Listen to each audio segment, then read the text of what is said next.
años. Tiene 16 años. Tiene 16 años. ¿Qué le pasa?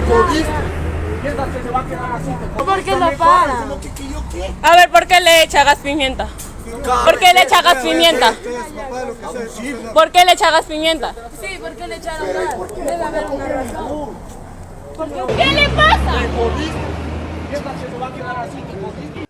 Hoy he sido víctima de racismo.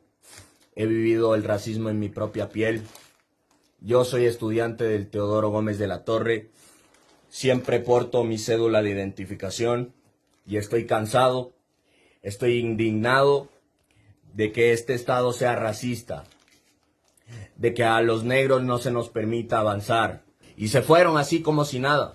Yo estoy cansado y hago un llamado de atención a todos los medios de comunicación para que difundan este video y se sepa que este gobierno, que este Estado es racista, para que vean que los negros en Ecuador sí existimos. Y por eso apoyo a la marcha de los 10.000. Como institución nos corresponde activar las rutas y protocolos de actuación en casos de violencia y por el conocimiento, en este caso, de la Fiscalía, para que sea esa la instancia que haga la investigación que procede. Se toma la versión del estudiante, obviamente en presencia del representante legal, y nosotros de manera inmediata, dentro de las 48 horas, enviamos a la Fiscalía la denuncia. Está cortado y no se proyecta la verdadera realidad o lo que pasó en ese momento.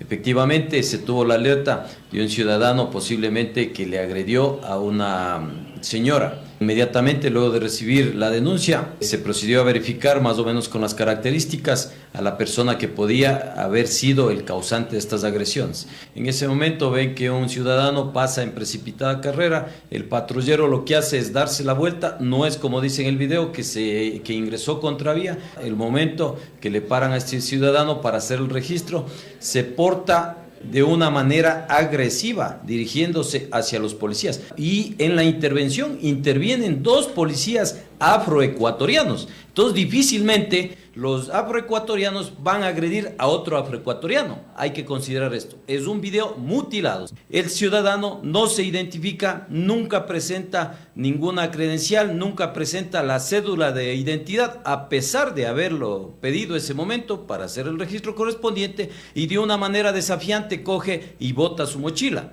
Se puede verificar en otro video esta situación. Entonces, el momento que se verifica la mochila, recién se ve un uniforme ahí. Recordemos que el registro lo hacen policías afroecuatorianos. Entonces, difícilmente un afroecuatoriano va a tener señales de racismo contra otro afroecuatoriano. Peor aún, lo que menciona este ciudadano dentro del video mutilado en redes sociales. Y hay que considerar que es un procedimiento normal que está tomando la policía. Como dije, sacaremos todos los videos, verificaremos la actuación de los policías, más aún que ahí estuvieron servidores policiales que son directivos.